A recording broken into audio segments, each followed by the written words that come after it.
almost 20 years. Is that 18 correct? years. 18. 18 years. Yeah. He was sort of an example of, I guess, this principle. He was in our youth ministry. And then for a season, we had a master's commission program.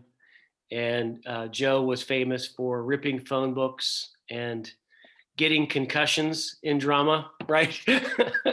And so traveled around, did that. Then he was an intern for a year, and then he became our middle school pastor, right?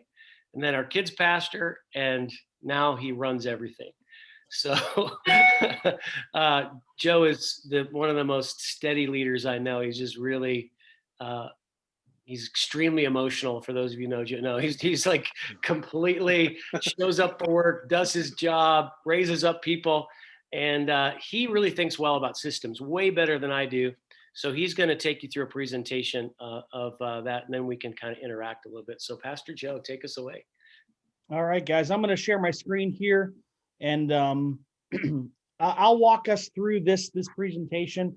I think a lot of the good content is probably going to come in the conversation that happens after this. So I'll walk us through this, but if you have questions, we'll spend some time talking through those and just make sure we hit everybody's questions here. So talking about building a leadership pipeline, I think the biggest thing that I've seen in building a leadership pipeline is you have to have a progressive thought of how you're going to take people from where they are to their next step, and then their next step after that. So I kind of developed three steps to developing a leadership pipeline. First step is build a structure that defines people's next steps. I've been a part of hiring processes and things like that, and we have found at Allison Park Church that our best hires are typically internal hires, people that have grown up in our systems, in our ministries, and they've just grown within our ministries, and then they've taken new positions. When we've tried to hire from the outside, you bring somebody in that may not fit your culture, and a lot of times it just hasn't worked for us. Some organizations might be better at it than we are, but we found that if we have a good structure within everything that we do that defines everybody's next steps, what we can do is we can grow people to the point where they hit their capacity. Let's grow them to the point where they're at their best, and then keep them there. But in order to do that, you have to have a really well-defined structure that outlines when you're in this position here, what's next for you. If you outgrow your current position, what's going to be next for you? So here's the basic pipeline that we use at Allison Park Church. This is going to look different at every location or every church. But basically, we want to get people that are not involved in first serve opportunities. First serve opportunities are the simple things that if somebody signed up one weekend to get involved, we could get them plugged in the following weekend without any problem at all. So things like serving on our parking team or being a greeter, you don't have to have any spiritual depth to yourself. You don't have to pass a background check. You don't have to even be a Christian or a believer or follower of Jesus. We can get you involved and we can give you a place to serve. It's really important to have those early steps because there's some people that aren't ready for heavy leadership responsibilities, but everybody can serve in some capacity, and we want to help them get there.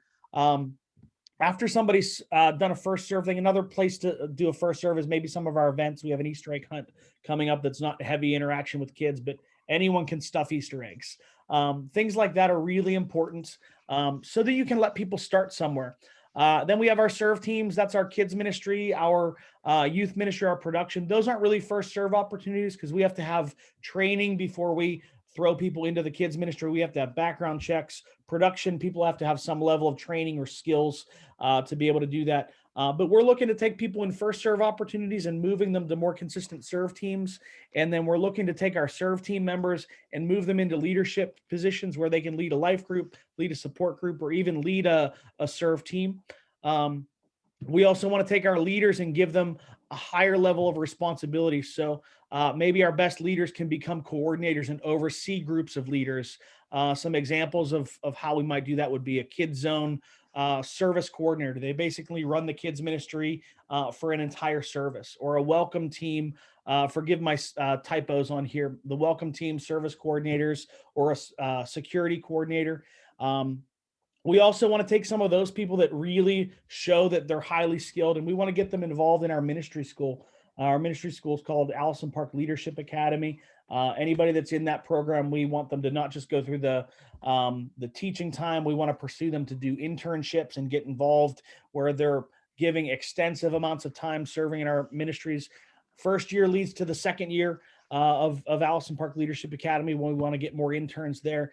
And that is really our pipeline when we want to hire staff. If we're looking to hire somebody for a part-time position, the first place we want to look is who's going through Allison Park Leadership Academy. How can we look at that group of people, and is anybody ready to take another step? Kid zone positions, we're usually looking at ministry school students or worship leaders. And I also want to take our full-time positions and look at our part-time staff.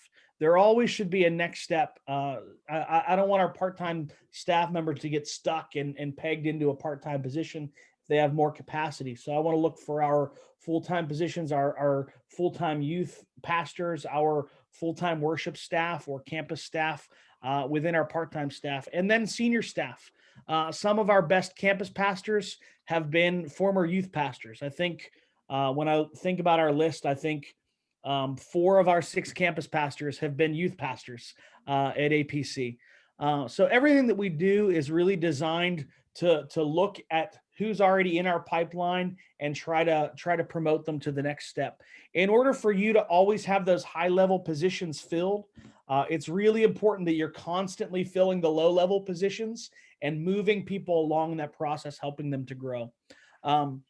So step number 1 is to create that structure that allows you to advance people. Step 2 is constantly be recruiting and filling those entry-level positions. It's just so important to have a regular plan to get new people involved, people that are not involved at all. I talk to a lot of church leaders, and they get stuck with a very small percentage of their people doing the majority of the work. There's the stat that goes out there that the 20% of the people do 80% of the work. We want to really level that off a little bit, and we want to get more people involved. And getting more people involved means you're going to have less experienced, less skilled people that are stepping into positions. You just have to have positions ready for them, and constantly be adding people to those entry-level positions because you have the ability to promote them. I did a quick training video. We won't do this today, but I'll put the link in the chat. That just outlines the 3 steps to recruiting. So if you want to have a strategic approach, or even train your leaders on how they can recruit new people to get involved, this video can kind of walk you through how you can make those asks to get people involved. And I'll put that in the chat in just a minute. Step number 3 is promoting your people that have proven to be overqualified for their current role. So you're gonna get people involved in first serve positions, and you're going to quickly realize, man, this person has so much more than just showing up for 15 minutes and greeting people. As you see that, you can promote them to more intense roles, to higher level leadership roles. This is all super simple stuff. It's just having an action plan to actually implement it. So some things that I think are important to really think about is, how do you know when it's appropriate to promote somebody? So I outlined 3 phases of your pipeline. The early stages of recruiting a volunteer, all that you're looking for is willingness. If somebody is willing to serve, if someone's willing to do something, to show up, you want to get them involved. And that's where you're looking at those first serve opportunities. As soon as someone's willing, even if they don't have any qualifications, you need to have a place for that person. There's another tier of being involved that requires more than willingness. So I kind of look at our leadership tier. As soon as somebody is stepping into a leadership role, I want them to show faithfulness. Someone proves that they're not just willing, but they're committed to the organization. They have integrity that represents the organization well, and they're going to begin to step into leadership roles. And those integrity and faithfulness things, they can't be neglected when you're getting somebody involved in leadership. Then there's also a point where you need more than just willingness and faithfulness and integrity when you start to promote people. The last thing is competence. There's a certain point where if you start promoting people that to positions that they're not competent enough to be in, you're going to create a giant mess for yourself. And I look at a lot of our coordinator roles or our staff roles, and that competence cannot be neglected. When you begin to lead leaders and oversee a ministry or a department, you have to be able to produce consistent results. When you're looking for somebody to grow things, to produce consistent results, you need to make sure that you evaluate their competence before you promote them. So, a couple things to think about here. People are ready to be promoted to high level positions, and I'm talking about staff positions or coordinator positions where you're overseeing others. The things that I'm looking for is if somebody grows a ministry or a group significantly, they're showing a higher level of leadership. So we've had small group leaders that grow their group to be 50 people. That person shows a competence that's well beyond just leading a small group. Also, a key thing to look for is people that help others become better. If you see somebody that's tapping into people and getting the best out of them, that's a skill that is really good for high level leadership positions. Another skill is if you have a really good gatherer, wherever they go, they just have crowds of people around them. Those are the types of people that you can promote to higher level positions because they just have an enormous amount of influence. Team builders or recruiters, a key thing to look for. Some of your best leaders are not your best coordinators because they don't have the ability to recruit or build teams. So you would just want to make sure you're looking for those key skills. The other thing is looking for people that can make quality and tough decisions. When you promote somebody that doesn't think well into a position that has to make a lot of decisions, it ends up making a lot of messes for you.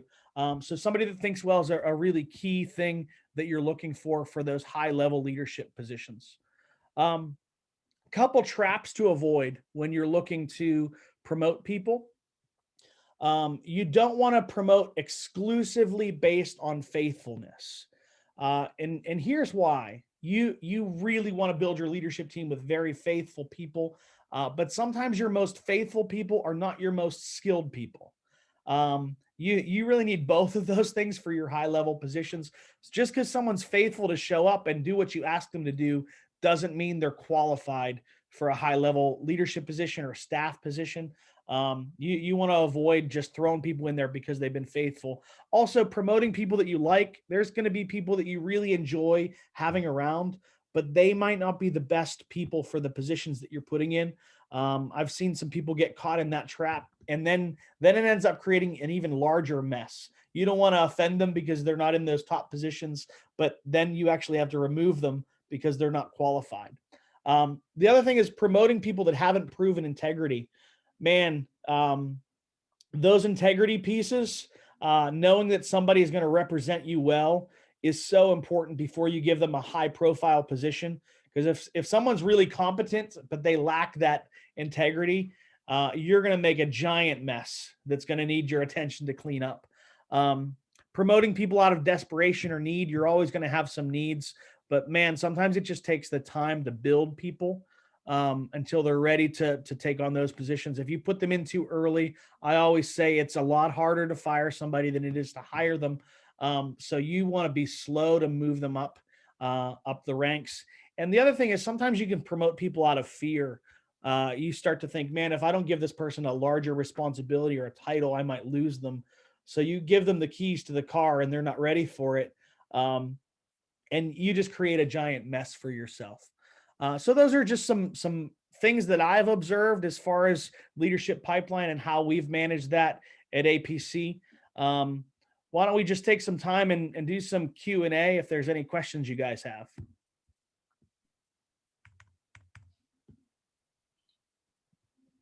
Yeah, that's a lot of good structure. I think the nuances of this come in terms of some of the stories of failure and success. So what thoughts come to your mind as you hear, the very first part, point one was establish a next step plan. Yep. Yeah. So what do you guys have in place in your environments in that regard? Is that mapped out somewhere for you all? Yeah, ours isn't this detailed. So I'm a little upset with you, Joe, for just now sharing this with me. We're supposed to be friends. I come to your staff meetings, I come to your church. You've just been withholding on me, man. So but ours isn't this we're starting to get there, especially as we get ready to open back up in a couple weeks.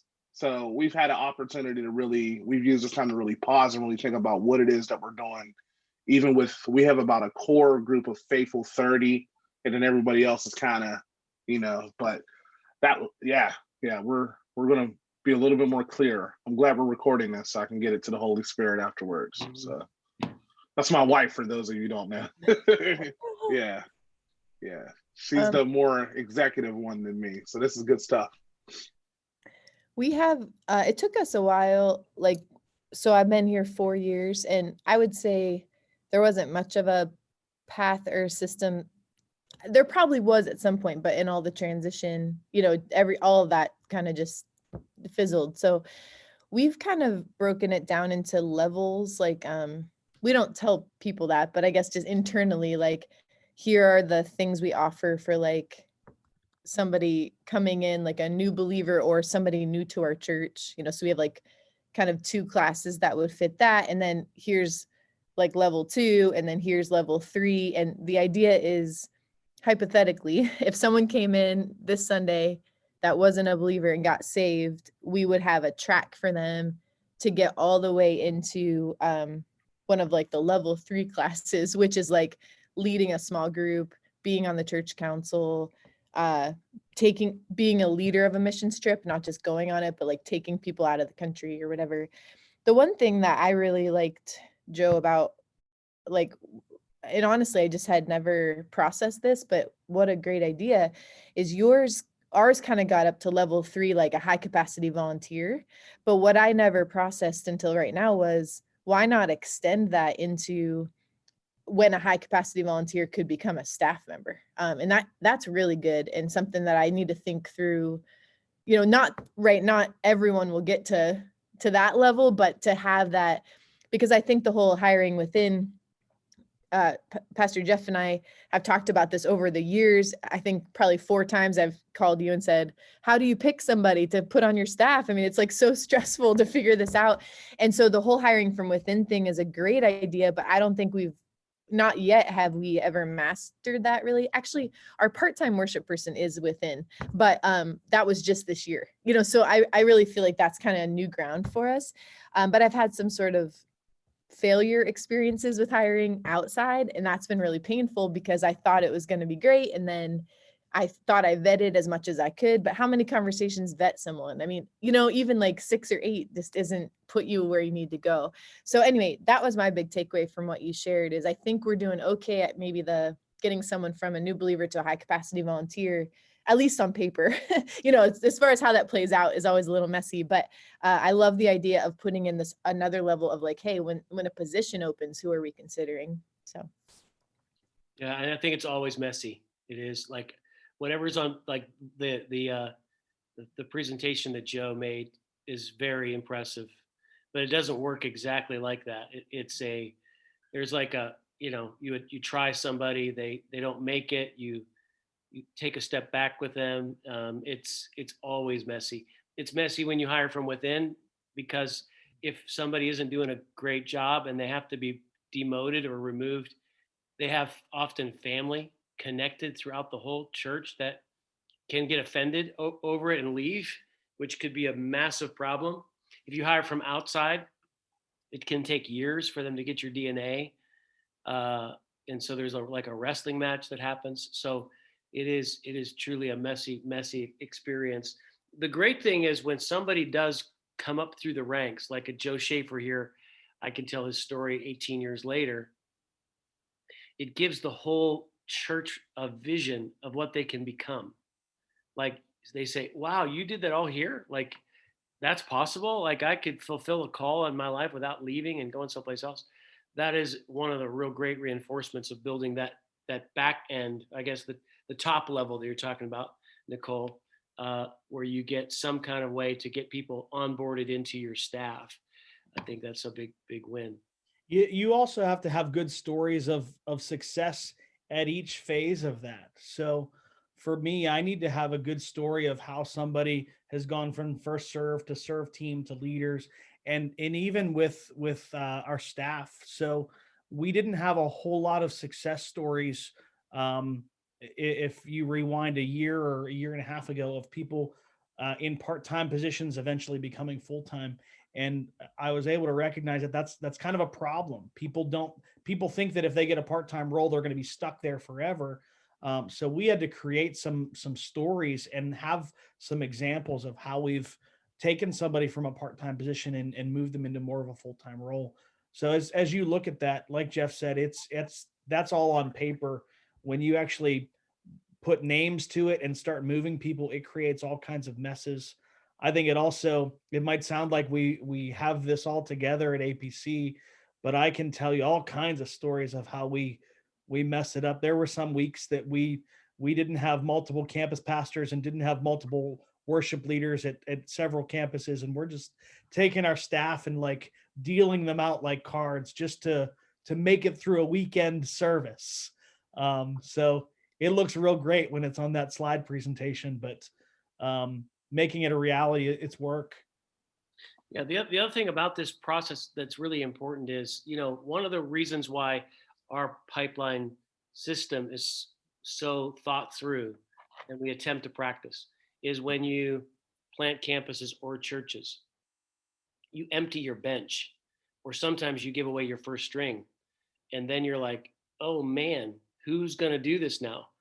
And if you're not replenishing, you die. And so like this is figure this out or die. If you aren't feeling the desperate need for new leaders, then that's often a sign that you either aren't growing or reproducing. So like that feeling of desperation, I have to get someone in there to fill this, that's actually a sign of health. So if you are feeling like, what am I going to do? How am I going to, that's actually a sign of health, because it just means there's more demand than there is available people, which causes us to do the hard work of raising them up. Yeah, so that happened to us, Jeff, about 2.5 years ago. We sent our youth pastor, and yeah, that whole discipleship, the ones that were discipling everybody, we sent that, they all felt called to follow him to a church that was a revitalization in Hanover, which is about 20 miles away from us. And boy, when that happened, I mean, it was awesome because we were multiplying, and there's an amazing church in Hanover now, which we're celebrating. But boy, there for a while, we were just like, oh my gosh, like who else is gonna go, and who's gonna be left, and then who's gonna disciple? Because we still had new believers coming in, but they were rough around the edges. And as we tried to plug them into the pipeline, the discipleship process couldn't keep up with the leadership pipeline process. And we started to find that our leaders were competent and faithful, but they didn't necessarily have biblical, they weren't very biblical, they weren't living biblically. And that was a real issue for us. We felt like we were really spinning our tires, and still to this day are working feverishly to disciple even our higher level coordinators at this point. And that stopped us from being able to hire anybody for part-time or full-time. We're kind of stuck there because we wouldn't be able to hire the people that are, for us, very quality leaders, but they don't share biblical values and don't back the values of the Assemblies of God. And we're having those conversations with them, but everybody knows those things don't just change overnight. Those kind of things happen over time as people develop and grow. So that's, I think, the other element to this, that is, you got the pipeline, but discipleship has to keep up with the pipeline, where the people who are getting saved can be high level leaders eventually. Yeah. Well, congratulations, Jeremiah. That's beautiful. You're reaching so raw, unchurched people that you have to take them all the way from ground zero or below to to where they're ready to lead, that's a sign of an evangelizing church. That's a really good thing. And then you've been willing to sow your leaders away to another situation. Both of those are really true wins. I will say that we have been having some real conversations about, because there is a big question mark in my mind because of all the turmoil in our culture about who in our church actually holds biblical values on a lot of things. And how do we know that? And how are we embedding those values into people's lives in a way that you know what you have? Because I think every church, especially 2020, we all got exposed. We realized I have some people in my church that believe some things I never knew they believed. And man, that really, it's disturbing to me what they put on Facebook. And they're one of my board members or life group leaders or whatever. How did this happen? And so I think that's a missing piece of what Joe presented. We haven't figured out how to enculturate our leaders that are pre-Allison Park Leadership Academy. So once they get there, then we can really get them. But the enculturation of those biblical thoughts, I think probably no church in America has done that really well. So I think that's something we're trying to discover also. That was my question with the discipleship, how the two, they kind of run parallel, but not completely, like leadership pipeline, discipleship pathway, or discipleship journey, or assimilation, or like those words, basically helping someone, just what you just said, Jeff, like how do those run parallel, complement, or contradict each other? Yeah, I think we have a couple of checkpoints within our, so if you look at those two things running parallel, we have a couple of checkpoints. So we do something called Next Steps once a month that is designed to just start a conversation with somebody.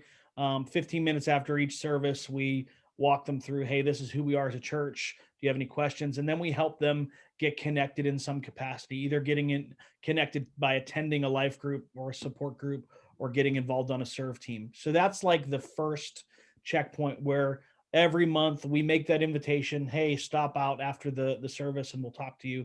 And we help them get connected to those first serve opportunities, or a place where they can get plugged into a life group. Then we also have, we do once a quarter, we do our Difference Maker course, which is our membership track, which is another way that we can just make sure that everybody aligns with who we are, what our values are, and what are the spiritual expectations. So before someone can become a member, they have to go through that class. We kind of can expose some different things that maybe they have to address in their lifestyle. So before they can have that membership designation, they need to work through that stuff. And that process initiates those conversations for us. We also have some other conversations where people might come to us asking for something like a baby dedication, or they want to be a leader. And we use that as an opportunity to funnel them through our Difference Maker course, which is our membership course. So those are just a couple of checkpoints that we have within the discipleship process. And it allows both of those things to merge together, from the leadership pipeline, leadership development, as well as our discipleship processes. But where the gap is after that. So we do good on the beginning stages, getting them onboarded into into the church or into membership/leadership. But there's a gap between there and then when they decide they're called into ministry. And that is like the normal. And what we have really relied on is the life on life, mentor as you go. As you're doing your work in ministry, we're going to be in your world and in your life and speak into your life and help you grow. And then what we discovered through 2020 is often that does not bring up the hard, difficult topics, right? So there's these difficult topics that you've got to talk through, that if you're mentoring the welcome team leader, when do you talk about the legitimacy or illegitimacy of gay marriage, right? Like that is just not going to come up in the course of conversation. And what does the Bible say about stuff like this, right? So that's where now we haven't really dealt with those issues in this mid-level discipleship process. And we don't have a course-based system. We have a life group-based system. And life groups tends to be more devotional in nature. So we're searching for that too. we're trying to fill some of this gap through a podcast that my son and I do, but not everybody necessarily listens to that. So, Nicole, in your system, you have these courses. Is that address the gap from your perspective? I think, I don't know. I think you're right in similar that they're more meant to be like stops on the train, like a subway, kind of like the people and the relationships need to take you from stop to stop. But in my mind, it's the most organized we could make it, like Joe, and you said, to have a next available step. That's very difficult to structure with just relationships. You know what I mean? Like that people are taking them on the right direction.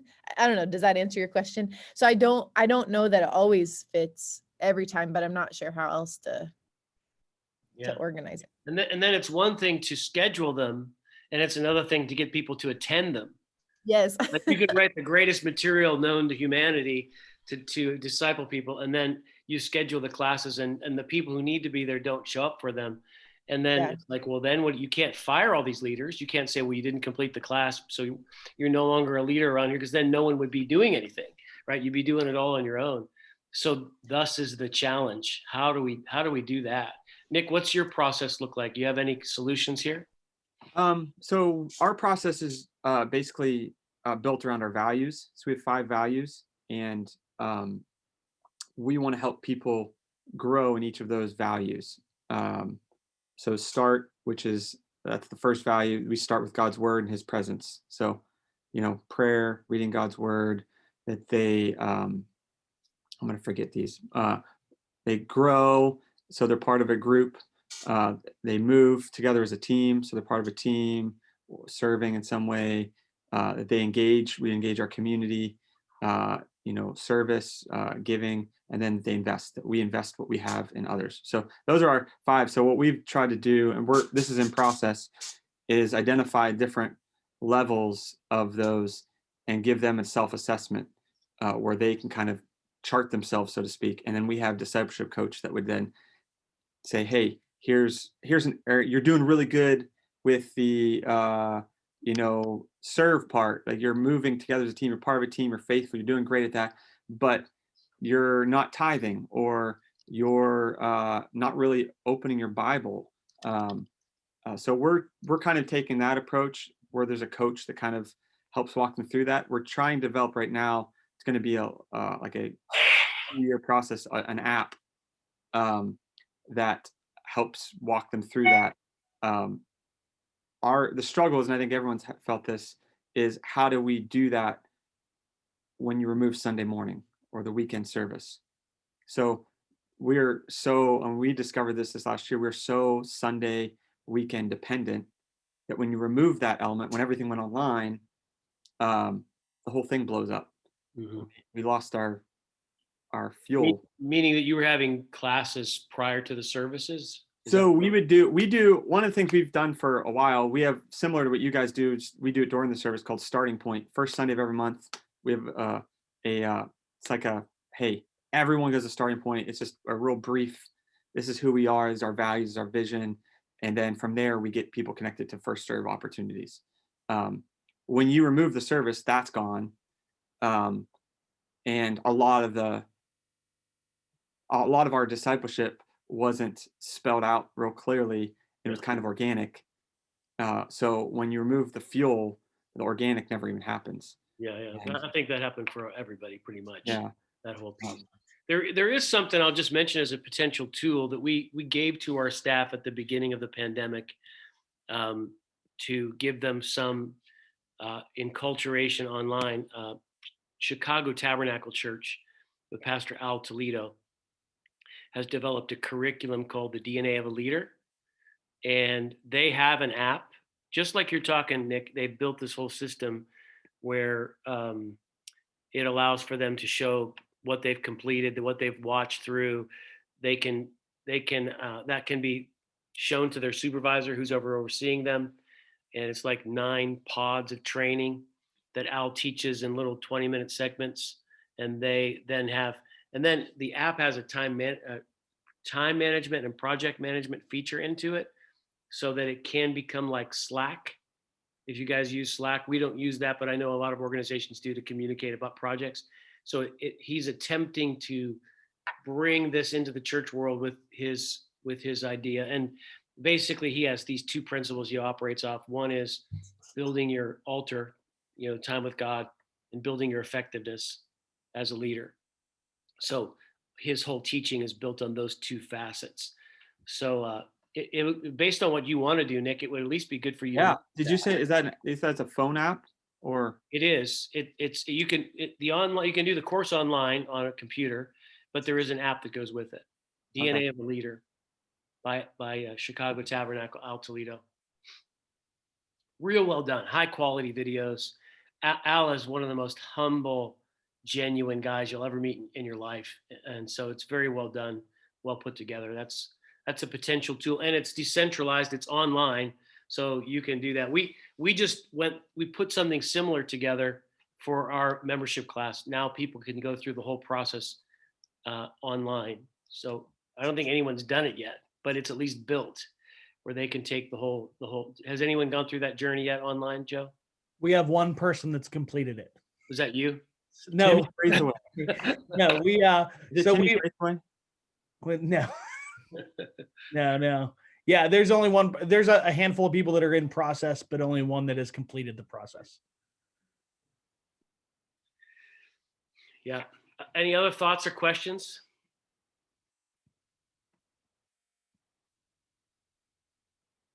Could we get your presentation, Joe? Sure. Yep. I was curious about the ministry school that you guys have, almost like a which came first, the chicken or the egg kind of thing. Like, tell me more about, because I think that a ministry school is really pulls at my heart. I don't know exactly I don't know all the caveats of what you guys do, but I have a real heart for just like training leaders that aren't even necessarily going to be part of my church or my, we have a strong connection to Chi Alpha. I'm married to the guy who runs it, things like just missionaries, things like that. So I was curious, like, I guess, how do those two things play together, and did one birth out of the other, or do you know what I mean? Like, how do you process that stuff? Yeah. So we started 20 years ago trying to solve this problem through a master's commission program. And the first year we did master's commission, we had 2 people in it. So it wasn't a highly successful thing, but we treated them more like interns. I think that's kind of where it starts for most organizations. You might not have enough to call it a full ministry school, but you can offer people internships. And the great thing is there's so much now online education available through universities like Southeastern or Southwestern or whatever. They could actually study while they work with you for their first year. The more interns, quote unquote, you collect, then more it begins to feel like a class. What was difficult about Master's Commission is that it became, in the format we were using, a daily counseling session to keep the Master's Commission students focused on staying believers and not quitting life. So it was high drama and a lot of emotion and ups and downs, and it didn't really produce. Now Joe came out completely fine and met his wife there, and they're like some of the prizes of the Master's Commission program, but a lot of it was somewhat dysfunctional. So when we ended that program, we had a gap for a while, and then we learned about this program that we're using now that we saw demonstrated in Sweden with Johannes Amritzer, and we patterned it after that. I don't know why it works better than Master's Commission, other than the fact that we changed a little bit of the tone of it. And so we start the day with an hour of prayer, and then we go through 4 sessions a day with training. When we launched, I think the lowest we've ever had is 13 students in a year, and typical class is somewhere between 20 and 30. If you have less than 10, it's tough to do classroom. It starts to feel like more of an internship plan. So I think the way that it grew is to think about apprenticeships and internships. And if you get enough people starting to be committed to that, you can eventually jump into it, making it more of a school. But when it becomes a school, you have to staff that. It is WORK from beginning to end. It is just work. If you have tuition, you can typically pay for at least a part-time person, but it's a lot of effort. So I think thinking about apprenticeships and internships is probably the way to begin. And I would imagine all of you are doing that to some degree. Like you have somebody who's an understudy somewhere who's preparing for ministry. So did you let's say you have 10 people in this apprenticeship. Are you training them, like Joe, in your spreadsheet there, your flow chart? Are those people going through that process in hopes that they will work in your church on your teams, or is it more of a send? Does that question make sense? Yeah, it's both. So if you look at our, so we offer internships to any of our first year students in APLA, and also the second year program is designed to be more of an internship than a classroom setting. But it is designed to train people to do ministry with whatever they want to do. And we partner them. The hope is that we partner them with somebody who's already doing what they eventually want to do. So if someone says, I want to be a youth pastor, we partner them with a youth pastor. If someone wants to be a worship leader, we partner them with a worship leader. So we want to get them under the leadership of somebody who's doing what they're aspiring to do. And some of those people hang with us for a year and then they go off and do something somewhere else. Some people might stick in the organization. We kind of just have to get through that year-long process to determine where they best fit. And normally the pieces sort themselves out. If somebody really is connected to us and they have our DNA, they'll end up sticking. If someone doesn't really fit here, everybody's going to know that, and then we'll help them move on to wherever they want to go. So there's no promise. I mean, obviously, like once they get in there, you don't say, hey, you're working toward a job if there's one open. You're just like, come and train, and then you're kind of, for lack of a better term, like almost cherry picking, like, hey, this person would fit, what's the percentage? Like, have you gotten 10% of staff members out of that program, or I don't know. I mean, is it pretty low or is it fairly high? So let me first answer the question that you had about what we promised them. I'll have several talks throughout the year with interns, with APLA students, and I'll always tell them we are always going to need to fill positions. We always have empty positions. We're usually short on qualified candidates to fill those positions. And I tell them straight out, I said, it's up to you to make yourself a qualified candidate. Here's how you do this. Learn to lead, build a team, build a crowd of people that follows you, learn to recruit. If you do those things, you're going to have a place in ministry. If you want to do the other things, it's not going to really lead to a position. So I challenge them with that. And I'm 1,000% honest with them and say, hey, we have open positions even right now. And I can say that at any point in time, but we don't have qualified candidates. If you want those positions, you be a qualified candidate. And here's how you do it. As far as percentage of people that have come through our process, I can just start naming some of them. Gilbert, our high school youth pastor, went through our ministry school. Caleb, he's our middle school youth pastor. Caleb, our high school pastor, has gone through that. Sarah, our children's pastor, has gone through that. Several of our worship leaders have gone through that. I would say we're probably close to the 50% mark or beyond. Most of them have been enculturated. Justin, who's raised his hand here, he went through it last year with Candace while they were having twins and planting a church, just because he didn't have anything else to do, So now after all these years, 20 years of doing this, we can say probably over half of our staff are raised up through that process. But that doesn't happen immediately. Okay, that takes time to build that. The other great thing about the process that Joe described is pairing somebody with your kids director, your worship leader, forces your worship leader and kids director, etc., to become developers. And when you have a staff of developers, they manage to produce the potential leaders for the future because they're always thinking this way. A lot of ministry staff just want to show up and do their job. They don't want to necessarily develop the next generation.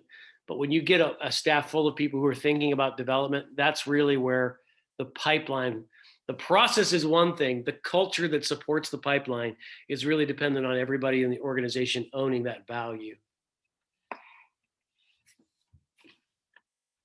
Yeah. And I mean, I think it also starts with you guys, it starts with me. It's like, we can't just delegate this out. You have to be personally involved with modeling it. So where you're finding people and pouring into them and interning them, and then you can say, this is how it's working for me, guys. This is what you need to do. So like Nick, I noticed from your environment that you have a lot of young pastors around you that are kind of coming to you for that. And so once you get a reputation as, if you go there, he'll help you, right? That's the environment. Like if you show up at Erie First, Nicole has a vision for leaders. She'll help you get where you need to go. That reputation then starts to build over time. That's really helpful. Thank you. Yeah. Awesome. Okay, guys. Well, how's COVID going? Is it better? Still here. It's over. It's done up here. It's done in Erie. I should move. We're just believing it, just moving forward. Yeah, and it's done in Gettysburg too? It's as the people are done. How's that? I don't know that COVID's done completely, but the people are done with COVID. So it's a wild ride out here, but we're doing good. Yeah. And Nick and Erwin, We still have COVID. you still have it? Okay. So people are still reacting to it. Yeah, we're like 50%. Okay. We still have restricted seating. 85, I'd say 90% of the people that come are wearing masks the whole service. Yeah. We still temperature check all of our kids. Encourage kids to wear masks unless they have an exception, I guess. COVID card. Are What? any of you vaccinated? Am I? Anybody on the call? Anybody got their? No. If you know a secret, spot, back alley in East Liberty or something. I've talked to some pastors who haven't. Yeah, you have to say you're obese, Nick. Maybe they'll take Deal. my BMI is really I'm high. gonna start. I'm gonna go to the store. I'm buying a bunch of little Yeah. Debbie snacks. I'm gonna start downing them. Justin got the antibodies, so he's got the real deal, man. Well, it's actually run out, so I'm back a part of society now. Already? It's gone already? Yeah, because I tested positive January 11th. So the last 60 days? yeah, we did the. No, wait, actually, it's coming up. My bad. So Yeah. April 11th, so I got a couple more weeks here Okay. for freedom. Go out and live like a wild man. You got 2. And you guys open up when, Justin? On Easter Sunday? Yes, sir. Easter Sunday. Okay. Yeah. I'm excited, man. I'm tired of looking at this camera every Sunday.